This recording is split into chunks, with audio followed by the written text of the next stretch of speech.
یا صاحب الزمان یا وارث قرآن کہ اسلام صرف ایک تصور نہیں بلکہ زندگی گزارنے کا پریکٹیکل سلیقہ ہے۔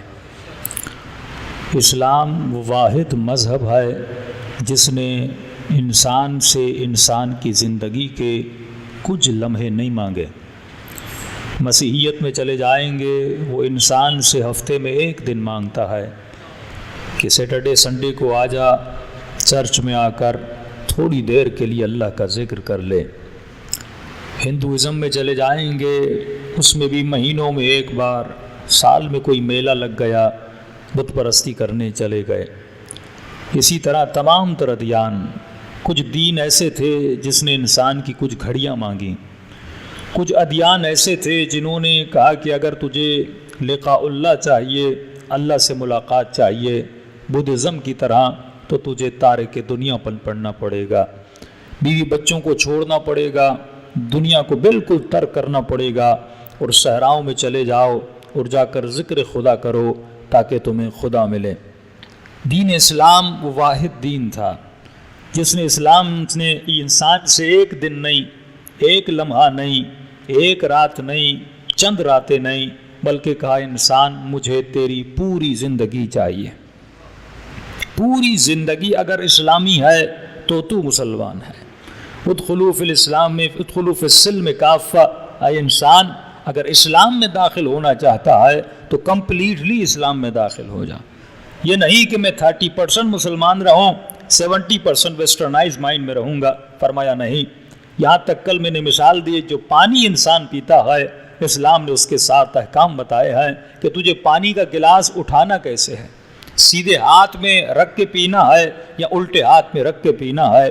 جو اسلام اتنا حساس ہے، یعنی وہ یہ چاہتا ہے کہ جب تو سانسیں لے تو میری مرضی سے لے۔ خلقت الجن والانس الا لیعبدون، میں نے انسانوں اور جنوں کو خلق کیا، ان کو ایک آبجیکٹ دیا۔ آبجیکٹ یہ تھا کہ انسان، ہدف خلقت عبادت ہے۔ مختلف عبادت کی لوگوں نے تعریفیں کرنا شروع کر دی کہ مسجد کے گوشے میں جا کر عبادت کرتا رہے، سجدے دیتا رہے، کہ نہیں، یہ عبادت نہیں ہے، یہ تمہاری خلقت کا مقصد نہیں ہے کہ ہاتھ میں تسبیح اٹھاؤ اور سبحان اللہ اللہ اللہ کا ذکر کرتے رہو، یہ خلقت کا مقصد نہیں ہے۔ خلقت کا مقصد یہ ہے کہ تمہاری زندگی، تمہاری سانسیں اگر گزریں تو اللہ کی مرضی سے گزریں۔ اب یہ لمحات اگر اللہ کی مرضی سے گزر رہے ہیں، چاہے وہ مزدور اور مزدوری کرنے جائے، اس کی مزدوری کرنا عبادت بن جاتا ہے۔ خود سے سوال کر کے میں نے یہ 1 گھنٹہ کہاں پہ گزارا؟ اگر وہ 1 گھنٹہ مفید تھا تو یہ عبادت ہے، لیکن اگر وہ 1 گھنٹہ بیکار تھا تو یہ عبادت نہیں ہے۔ تب امام نے فرمایا اطلب العلم من المہد الی اللہ۔ ہم جملوں کو سنتے تو ہیں، سننے کے بعد اس کا ترجمہ بھی کرتے ہیں اور سننے کے بعد مجمع واہ بھی کرتا ہے، لیکن کبھی یہ اپنے عقل سے استفادہ نہیں کرتا۔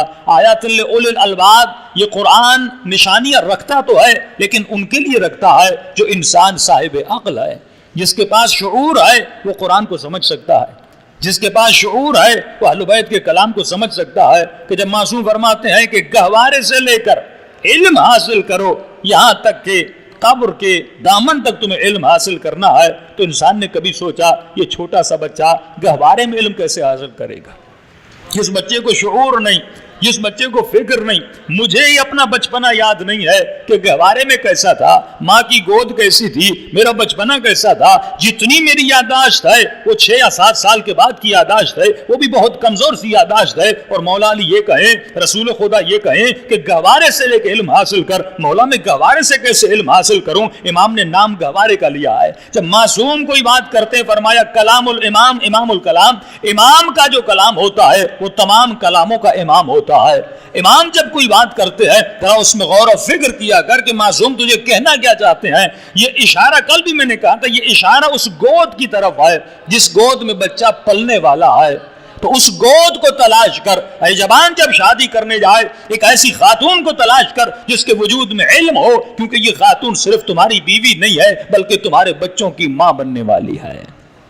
جب گود علمی گود ہوگی، جب گہوارہ علم کا گہوارہ ہوگا، اور یہ بچہ جب اس گہوارے میں، اس فضا میں، اس ماحول میں پلے گا اور بڑا ہوگا، پھر تیرے بچے بھی قاسم کی طرح، پھر تمہارے بچے بیلی اکبر کی طرح، پھر یہ بچے سلمان فارسی کی طرح، یہ بچے خمینی بنیں گے اور شہید مطہری بن کے تمہارے سامنے آئیں گے، کیونکہ یہ ماؤں کی گودوں کا اثر ہے۔ تو اسلام تجھے ایک پلاننگ دے رہا ہے، اسلام تجھے ایک نظم دے رہا ہے، اسلام تجھے ایک سسٹم دے رہا ہے کہ تم سوچو کہ تمہاری زندگی اسلام کے سانچے میں گزر رہی ہے کہ نہیں گزر رہی۔ اگر یہ اسلام کے سانچے میں ہے تو سچا مسلمان بھی بن سکتا ہے، اچھا مسلمان بھی بن سکتا ہے، پھر تمہارے بچوں کی تربیت بھی ایسی ہے، پھر تم یہ کہنے کے لائق بھی ہو کہ پروردگارا مجھے امام زمانہ کے لشکر میں شمال فرما،